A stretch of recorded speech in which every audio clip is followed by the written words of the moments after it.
hitting the ceiling, breaking through to the next level. As Jeremy mentioned, this is our third of a 3-part series. So I hope you enjoyed this today.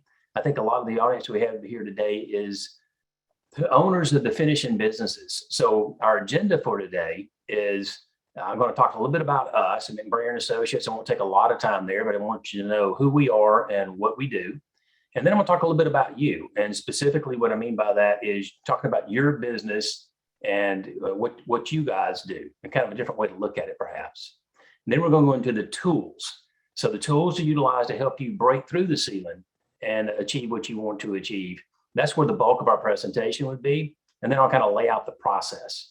So the process is really kind of what it all looks like, if you will.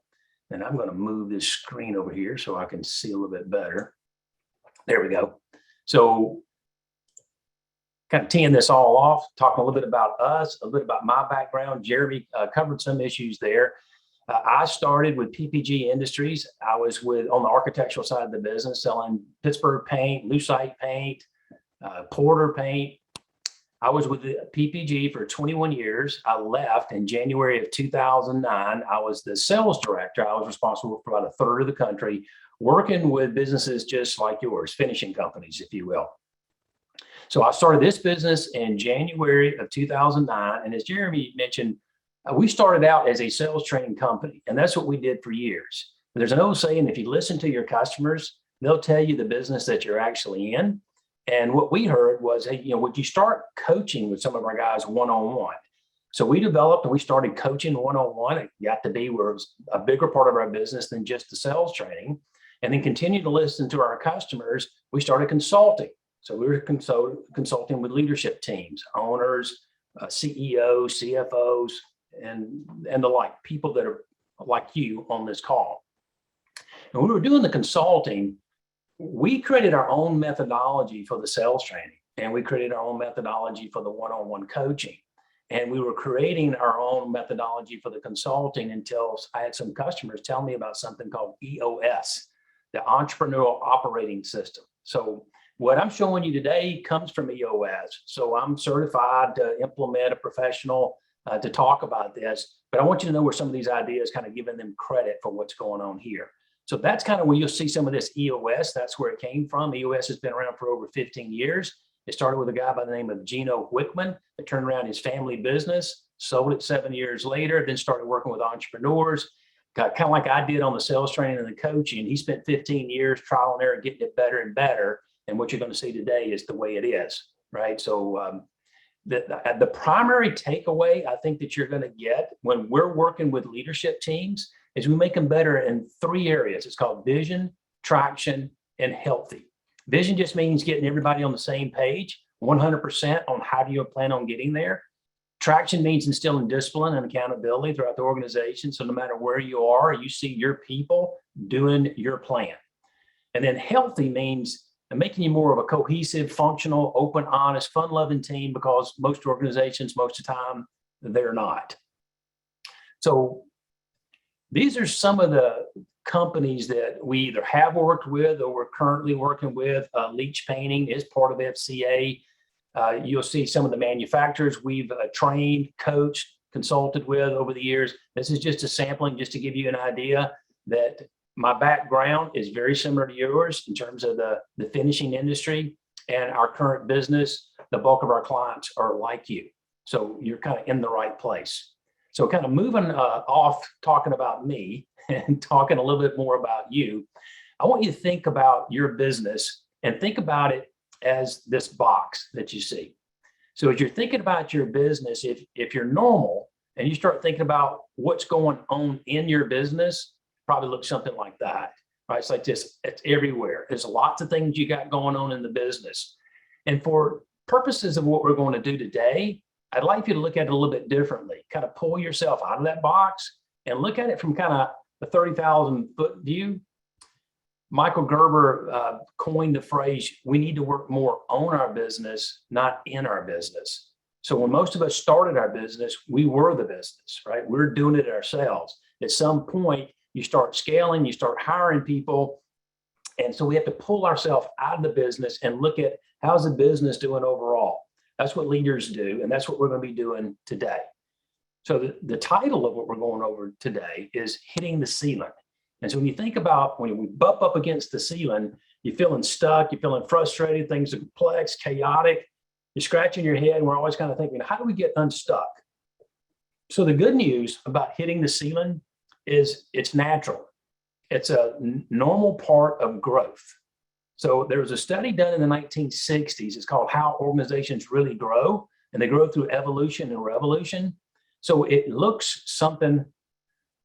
more like, doesn't look like this, where it's just linear growth. Hey, we grow 3.8% per year for the last 20 years.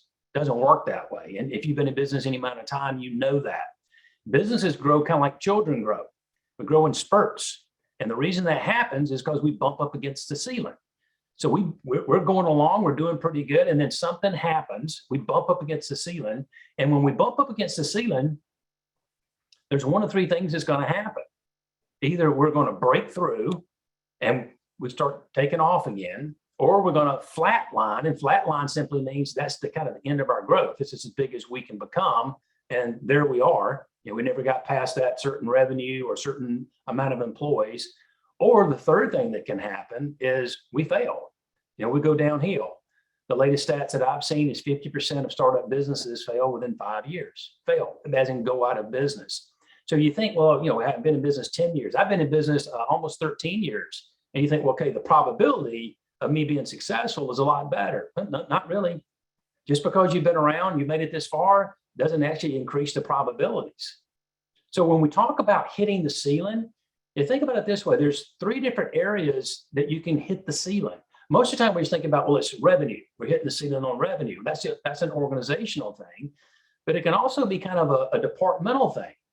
Right now, for most of the clients that I'm working with, they're telling me, economy's great, business is good for commercial contracting, even residential contracting. Things are pretty good. I can get all the business I want. The problem we're running into right now is more departmental, meaning we don't have enough people. We can't handle much more business than what we have right now, at least now. Well, that's a departmental issue. So either organization, departmental, or the individual is the third way you can hit the ceiling. For individuals, we call that petering out. If you've ever heard that principle before, you keep getting promoted or taking on more responsibility until you get to the point that you can't do it anymore, right? We've been promoted past our capability. And so those are kind of the three areas that, we can kind of bump our head. So the good news is, there's help, right? We can actually do better. And I want to introduce to you these 5 leadership abilities. And to the extent that we can master these 5 leadership abilities, then that increases our probability exponentially of breaking through the ceiling when we hit it.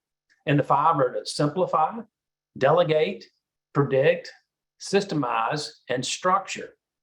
So I'll go through each of those briefly, and then we're going to get into the tools. So simplify is just rooting out the complexity as it grows in our organization. So when you started your company, maybe it was just you, maybe it was 2 people. So let's say you had 2 people. Well, running a business is all about communication. If there's failures, it's usually in communication. Well, when you have 2 people, you really have 2 lines of communication. Me to that person and that person back to me. 2 lines of communication. It's not that complex. Then you start to grow. You hire your 3rd person. So there's 3 of you. So that's a 50% increase in headcount. But what's the increase in terms of complexity, especially with communication? Well, it's me communicating with Bob and Bob communicating with me. Bob communicating with Tom communicating back with Bob, me communicate. It went from 2 to 6. So it's a 300% increase in complexity with only a 50% increase in personnel.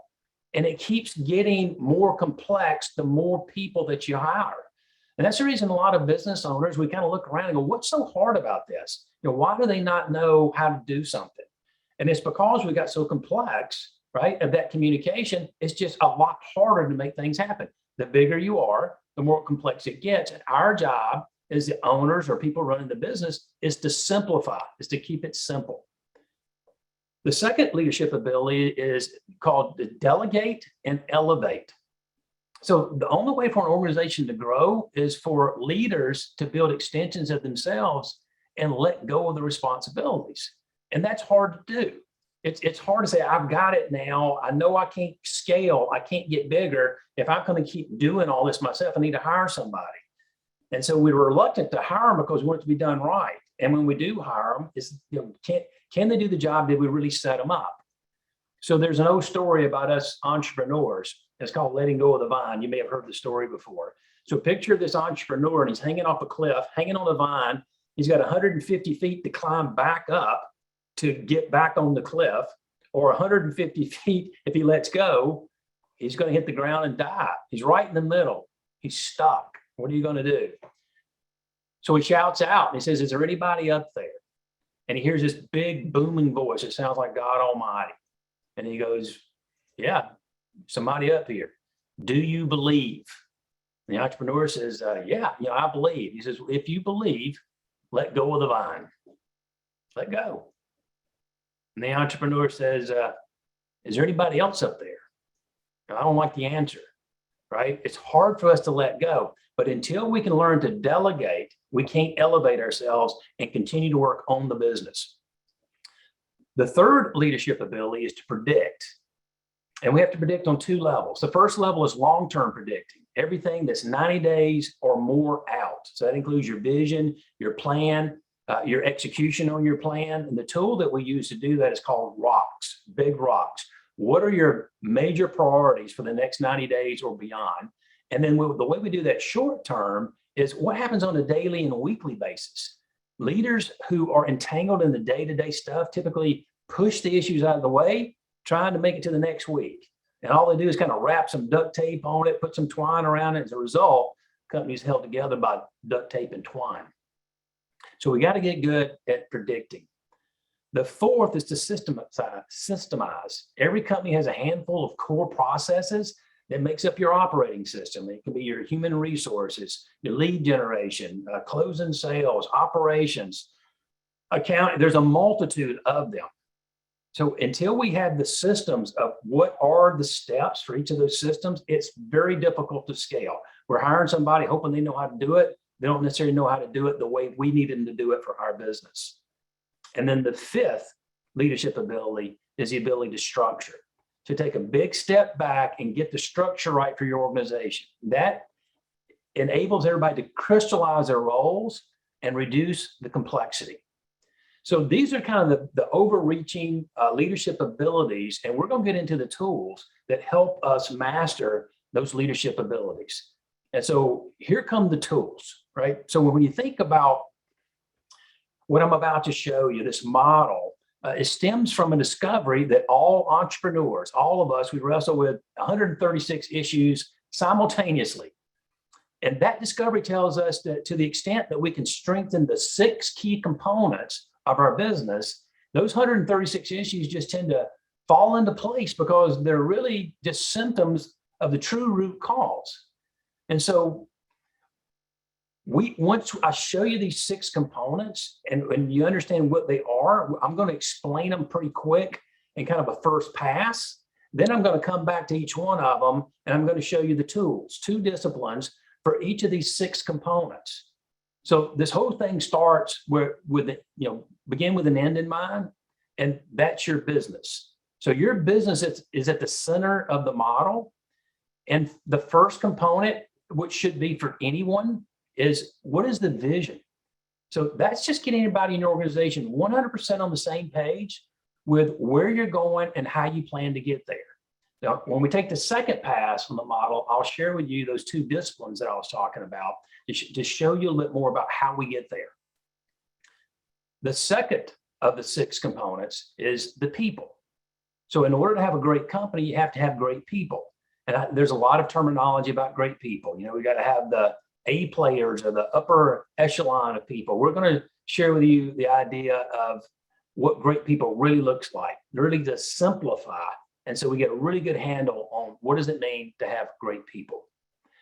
The third of the 6 components is the data component. So when you think about the data component, it simply means not running on intuition, that we actually have hard data, the facts, the figures, the objectives to make great decisions.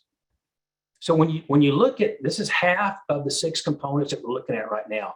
when you have a real crystal clear vision of what's going on, you have the people component and the data component. What that allows us to do is get clarity. We can see into the business. It's very transparent. And when that happens, all the impurities, the imperfections, all the problems and the challenges, they just got to jump right out at you. And we call that the issues. So every company has issues, right? And it's not necessarily a negative. It's a problem. If you landed a $10 million job today, well, that's great news, but it's an issue. For most of us, that's an issue. It's like, well, I wasn't expecting $10 million. It's got to be done in the next few weeks. It creates a set of issues. So strengthening the issues component is getting really good at solving your problems as they arise. You can't achieve success until you can set up these problems and knock them down and do it as a leadership team. The fifth component is the process component. To the extent that we can increase our process component, it's just getting more of the important stuff in your business done the right way every time. It creates consistency and scalability in your business. It just makes it more fun to be in business. And then the last of the 6 components is traction. Traction is about bringing your vision down to the ground and executing on that vision day in and day out. So there's no coincidence that traction is right below vision. Now, we like to say that vision without traction is just hallucination. So in just a second, I'm going to lay out the 2 tools for each of these 6 components that gives you a really good idea of kind of how to get started and where to get started. But before I get there, we're able to measure this scientifically of how well are we doing as we're going along in each of these 6 components. And even though it's scientific, it is subjective. So on a scale from 0 to 100%, we're trying to get to 100%. But our goal is at 80%. If we can get to 80% or better, we're killing it. Most organizations are operating at about a 20% strong, and they're still doing okay, right? They're in business kind of in spite of themselves. Imagine if you could get 4 times better and get to be 80% strong. And that's language that we use, right? The percentage of strong in each of these 6 components. So with that, let's kind of transition over and look at each of the 6 components, starting off with the vision component. It's the first discipline. And so what we're doing with the vision component, the first tool, is what we call the 8 questions. And I'm going to share something with you in just a second. It's called the Vision Traction Organizer. And for anybody that wants this, it's a 2-page document. Even if we'll send this out to you if you want it, just let us know and we'll get this to you. The 8 questions are: what are your core values? What's your core focus? What's your 10-year target? Where are you going? What is your marketing strategy to get there? What is your three-year picture? What's your 1-year plan? What are your quarterly rocks? And then what are your issues? Those are the 8 questions. And then this is the Vision Traction Organizer that I was telling you about. And if you look at it, you kind of see that as I was going through that, here's question number 1, core values. Question number 2, core focus. And then on the second page are the last 3 of the 8 questions. What's your 1-year plan, your rocks, and your issues list?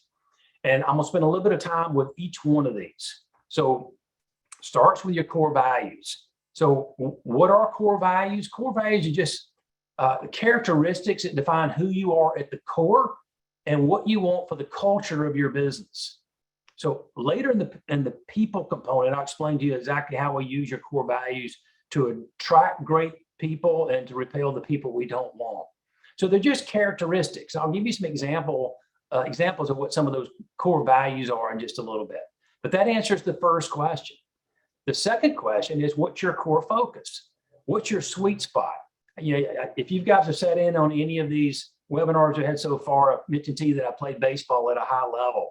And as a hitter, when you hit it, it's called hitting it on the screws, right? That's the sweet spot. And you got to understand what is your sweet spot. And it's a kind of 2 hemispheres to get there. What's your passion, your cause, your purpose, and then what's your niche? That could be a segment or a certain type of business that you're doing things that you're knocking it out of the park. That's core focus. What are we great at? 10-year target, that's simply your long-term vision.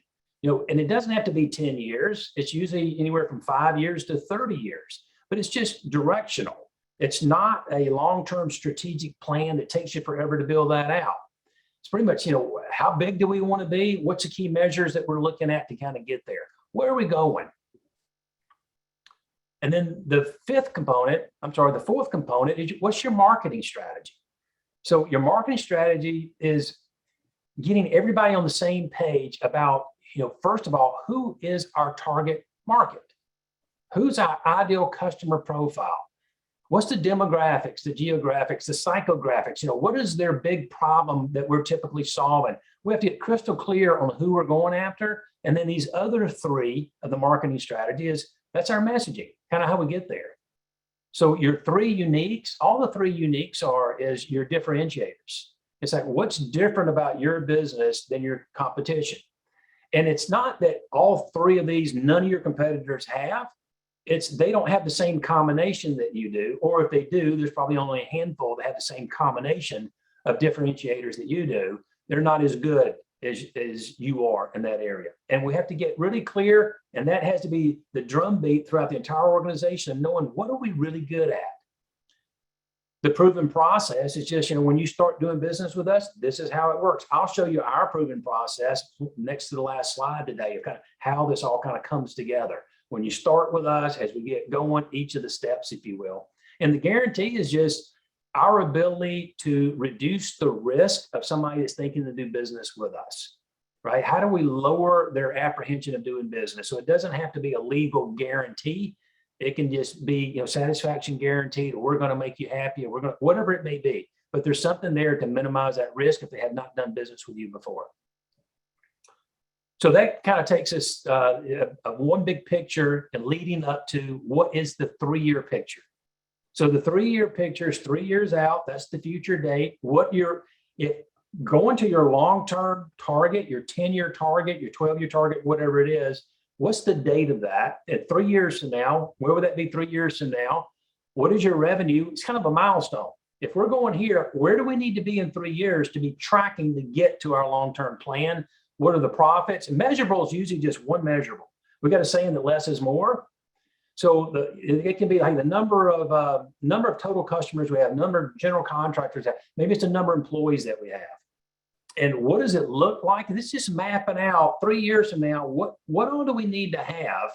And what will we have to be on our track? And it can be things like a certain operating system, number of employees that we have, the number of project managers, any of those type things gives us a 3-year picture. And then we kind of flip the page, if you will. We look to the traction side of the Vision Traction Organizer. That's what we call the VTO. The great thing about the 3-year plan is it gives everybody crystallized where we're going to be in a short 3 years, and it really tees up this 1-year plan. So what do we need to get done in the next year? It's usually the next fiscal year. For those of you on the calendar year, this would be talking about the year 2022. For those of you that your year ends into September, you'll be starting this, right around the corner. So that's the future date. And then what will our revenues be? What will our profit be? And what's the key measurable that we're looking at? And then goals for the year. What are our top priorities? What are the main things we need to get done in the next year? It's usually 3 to 7 top priorities for the organization. That's what the 1-year plan looks like. And then from the 1-year plan, we look at rocks. Now, rocks are also top priorities, but the time period is in the next quarter, in the next 90 days. So you can kind of think about what we're doing. We start with long-term vision. We put it down to a 3-year picture. We got a 1-year plan. And now this is quarterly. So for each quarter, what are the organization's main priorities? 3 to 7 for the organization, 3 to 7 to each leader. Eventually, throughout the entire organization, you want every employee to know what their major rocks are so they know if they're being successful or not. That answers the 7th question. And then the 8th question is, what are our issues, right? So every organization, as mentioned earlier, everybody has issues. So we're going to have a lot of impurities and imperfections that we need to be able to tee them up and knock them down. So when we've answered all 8 questions, you're all on the same page. It's a simplified approach to strategic planning. These are the 8 questions, and it's the VTO. And if you want it, you send us something in the chat, send us an email. I'll show you the email in just a second. We'll get it out to you. So once we have the 8 questions solved, the next tool is it has to be shared by all. And it won't be shared by all unless we tell them. So we have to get our employees together at least once a quarter and get this information out. So the statistics tell us that people have to hear things 7 times before they get it. And I know there's a lot of frustration of, hey, I've already told them, I don't know why they can't do the job right, I can't do it. It's because they have to hear it multiple times. So that's vision, right? That's the first of the 6 components. The good news, the next 5 don't take nearly that long. I wanted to lay that one out because it really sets the stage for everything else. So the second component is the people component. And when we say the people component, we're really talking about 2 things about the people component. It's the right people in the right seats. That may sound familiar to you. Jim Collins coined that phrase in his book, Good to Great. Right people means they share the same values. We talked about core values. Right people means they share those values. Right seats means they're really good at the job that they're in. They're very productive in their job they're in. So the first tool that we use to determine whether or not we have the right people, once we've determined what our core values are, these are the core values for EOS at the very top. Humbly confident, grow or die, always bust through the ceiling, help first, do the right thing, and do what you say. So for you guys, that can be examples of what core values are. And then we just made up some names over here on the left, Joanne, Martin, and Ellen. And so it's just a rating to go through, and there's exercises that we go through to understand, do they exhibit these core values most of the time? Now, if they don't, there's an issue, but it doesn't mean we're going to sack them, that we're going to fire them. We're going to talk to them and let them know what it is. And usually people kind of shape up and they get right in line. So the second tool that we use is the accountability chart. It looks like an organizational chart as you start out. So the accountability chart is based on the assumption that the basic premise or belief in every organization is that there's 3 basic functions. So every organization should have some type of marketing or sales. We generate leads and we close leads. And I'll explain in a second. These are the basic functions. Your organization probably has more, maybe has less, but these are covered. Operations. And then there's usually a finance. Operations, how do you get the product done? How do you finish? How do you paint? How do you do your sheetrock? Finances, how do you keep up with the money? So these are the functions, right? These are the 3 major functions. And then there's an integrator. So the integrator is usually the president of the company or the CEO is the glue that holds all this together. But for each organization, these things start taking shape a little bit and they change. When you're building out the accountability chart, it starts with what's the function. You start with the structure or the box. You don't start with the people. So it's a common mistake of, well, this is who we have. Don't start with who you have. Start with what do you need? What is the structure that would help you grow the best for the next 6 to 12 months? And if you don't have it today, then you create it. What do you want it to be? And then what do you call that function? We call this marketing and sales. Okay, that's what we're going to call that. And then what are the roles? We want 5 roles for each function. I'll give you an example. The first role of anybody that manages anything is, we call it LMA. LMA is leadership, management, and accountability. So if you're responsible for people, that's a role. What's the next role? So the point is we start really condensing this is to be able to say who's responsible.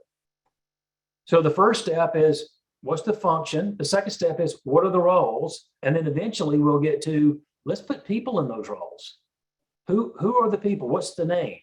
And then we evaluate those people to make sure they're the right people in the right seat, which kind of brings up our first possible people issue.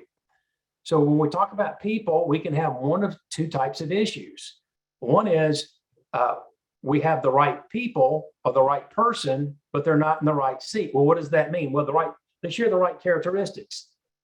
They fit us like a glove. They're hardworking. They have high integrity. They're very creative. Whatever you said your core values are, this person, John, fits that to a T. Well, what's the problem? He's not really good at his job. He's in the wrong seat. Well, can you move him? Can you put him in another seat? Can you get him trained? Can you get him the capacity to do the job? If not, you got a people issue. All right. The second people issue is I have the person in the right seat. He's great at the job. Right. He's very productive. He's really good at the job. The problem is he's the wrong kind of people. And the wrong kind of people means they don't share our values. So maybe they're creating a lot of drama in the office, right? That's the wrong person. And so again, we don't just sack them. We talk to these people. That's part of the process. Give them a chance to kind of get on board.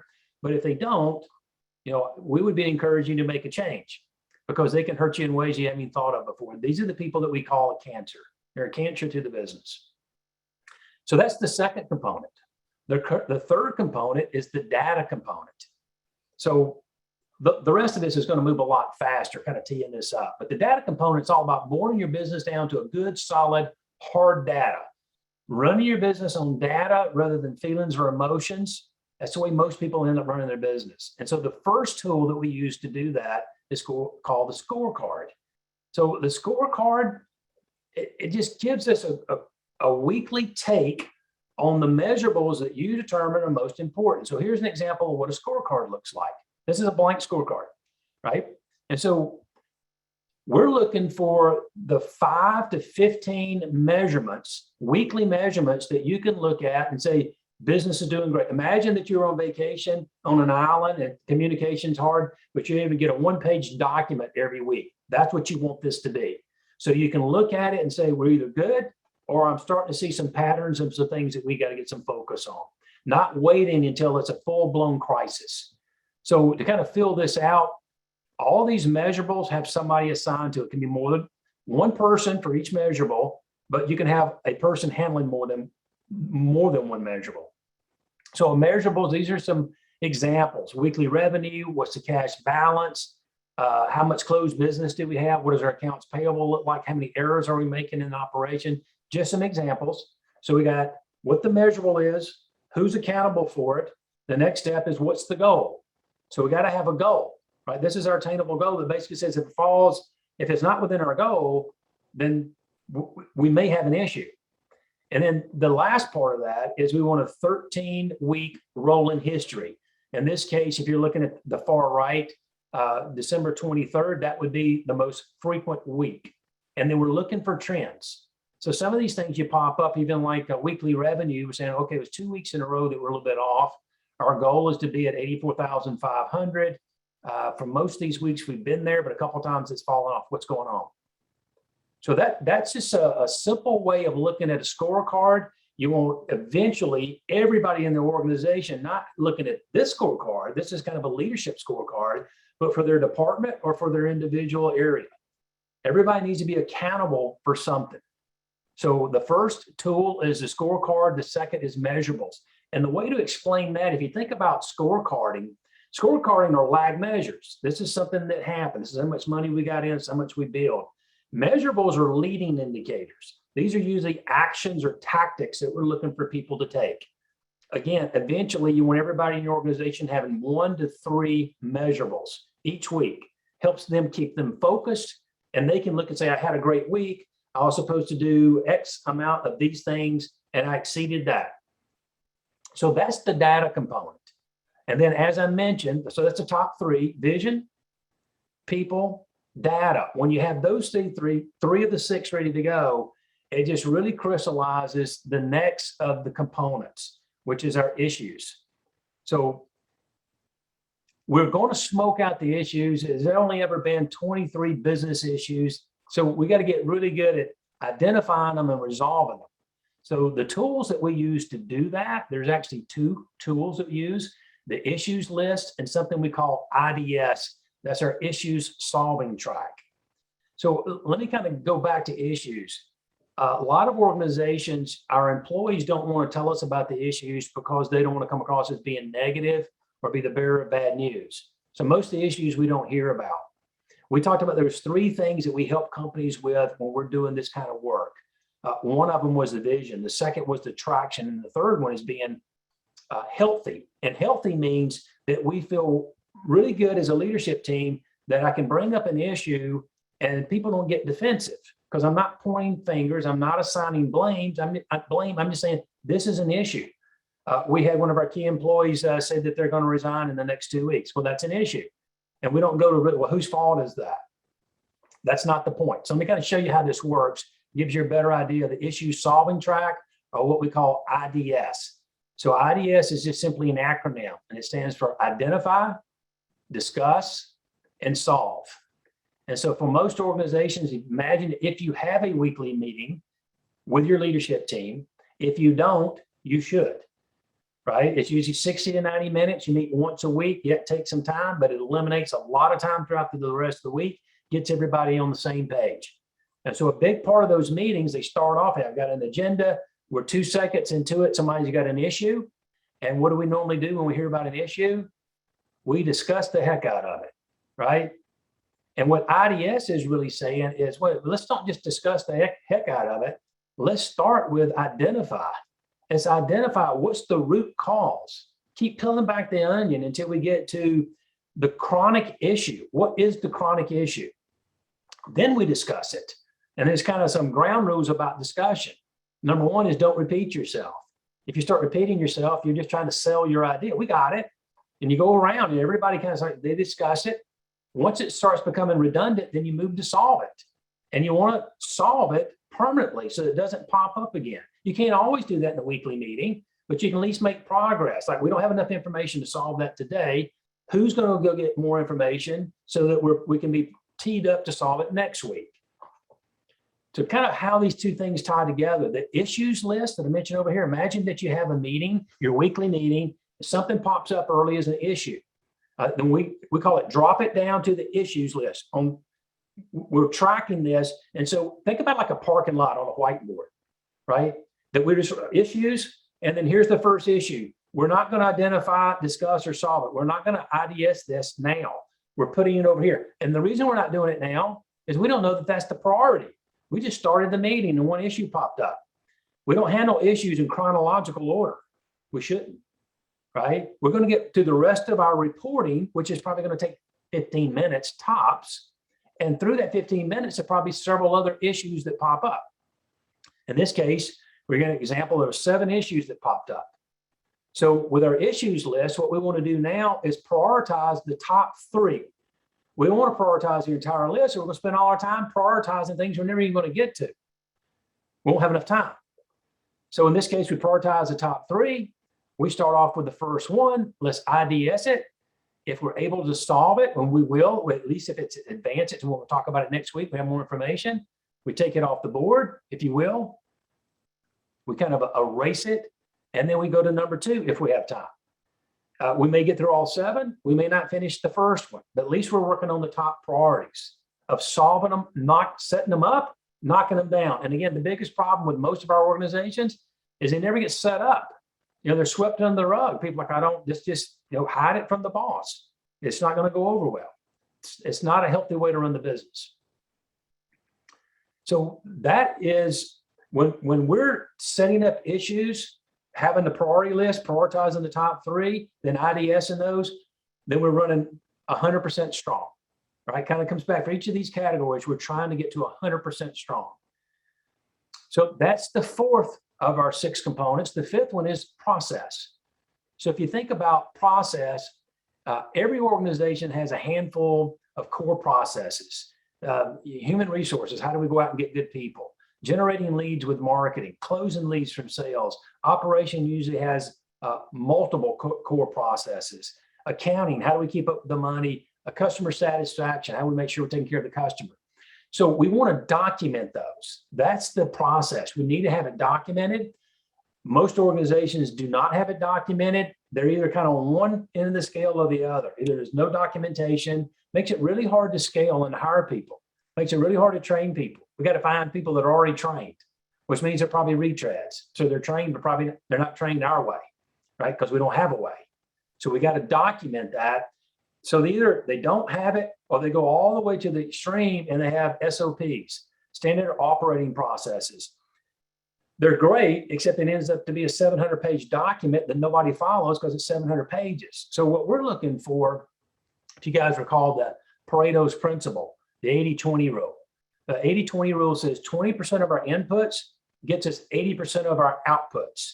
So what are the 20% of the steps? Not 100% of the steps. What's the 20% of the steps that we need to follow in order to scale and do it right? That's what we're looking for. And then we get success to that 80% strong or better that we're looking for. Once we've documented those key processes, right? How do we hire people? How do we get them trained? Those type things. Then they got to be followed by all. That's when you're 100% strong. We've documented the key process, at least to the 20/80 rule, and they're followed by all, at least at 80% strong or better. So that leads us to our final of the 6 components, which is traction. That's getting it done. That's the accountability. That's the discipline. This is where we bring that vision down to the ground and execute on it with accountability. This, unfortunately, is where more entrepreneurs are probably weak than any other component. So there's 2 tools that we use to strengthen the traction component. The first is rocks. I mentioned that earlier. Rocks are our 90-day priorities. And there's 3 to 7 of them for the organization. There's 3 to 7 for each individual. And then we move from the rocks to what we call a level 10 meeting. So a level 10 meeting, this is kind of the agenda, an agenda of what a level 10 meeting would look like. So if you think about it, this is a 90-minute meeting. It doesn't have to be 90 minutes. It could be 60 minutes, but it's usually between 60 and 90 minutes that the leadership team is doing once a week. So some of the rules about your level 10. Level 10 is on a scale from 1 to 10. When we ask most organizations, do you have leadership meetings? It's not very frequent. We do from time to time. How would you rate it on a scale from 1 to 10? 10 being great, 1 is not so good. Probably the average number is about 4. Our meetings are about a 4. Okay, well, a level 10 meeting is we want to get meetings to a level 10 where all the attendees are walking out going, that was a very good use of my time. It's going to save time for the rest of the week. We're really focused. And it looks like this, right? So it starts off with the good news. So the good news is usually, it's a segue into the meeting where we kind of go around and everybody shares one piece of personal good news. Like I found a great new restaurant or I lost 5 pounds. And then a good piece of business news, what's something positive.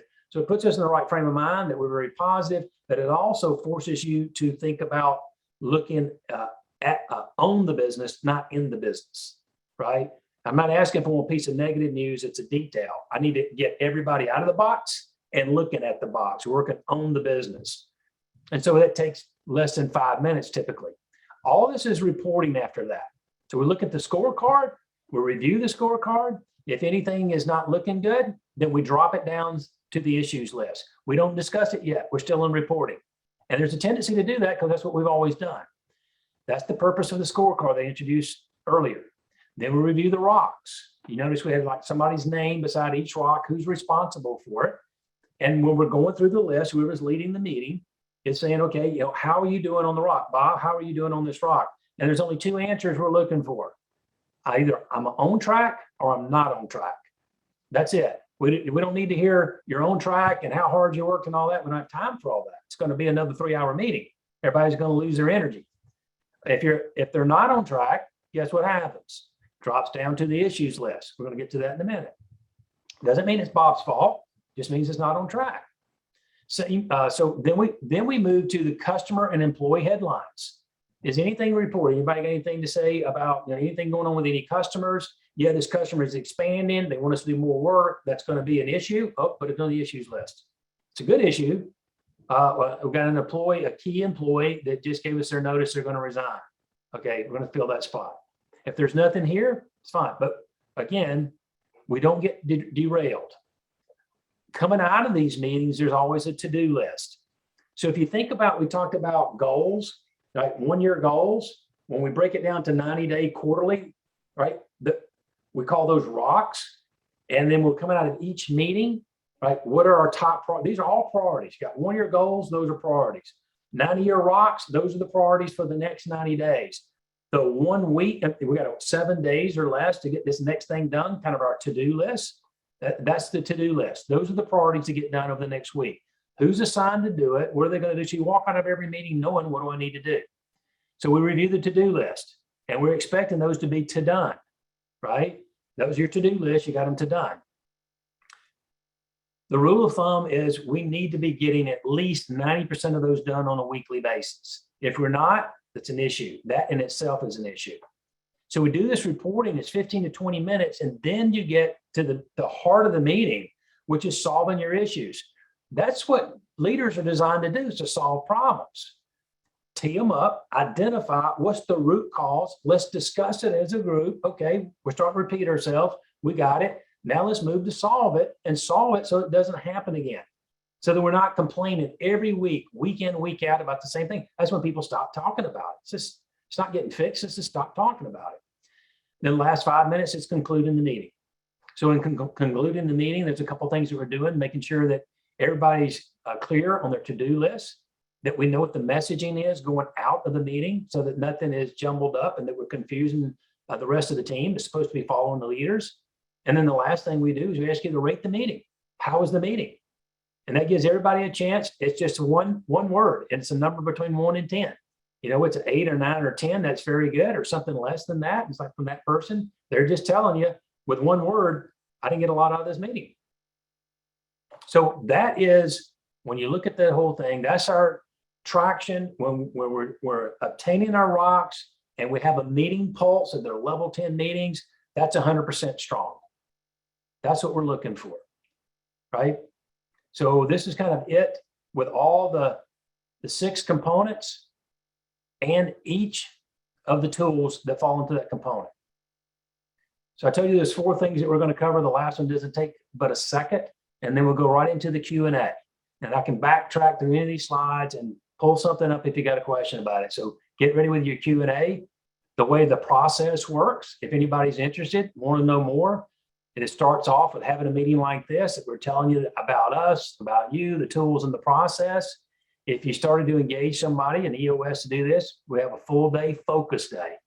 And then we talk about hitting the ceiling, build out an accountability chart, at least the first pass at it, identify what your rocks are, clearly understand what the meeting pulse is, and take your first stab at a scorecard. About 30 days after that, you have your first day of what's called vision building. 30 days after that is your second day of vision building. So there's 3 full days working together to get really clear on the tools and how to utilize the tools. And then it goes into quarterly meetings that you would have somebody like myself leading your leadership meeting quarterly. That's a 1-day, full day each quarter. And then there's a 2-day annual. So at the end of the year, it's a 2-day review of how we're doing and where we're going. That's the process. If you mentioned earlier, if you remember me mentioning earlier in your marketing, you need to have a process. And it's something, 1 page that people can clearly see, okay, I get the process, not complicated. There's my contact information, my email address, my phone number. If you want to talk one-on-one, that's fine as well. You can email me or call me. That's my cell phone. I answer that.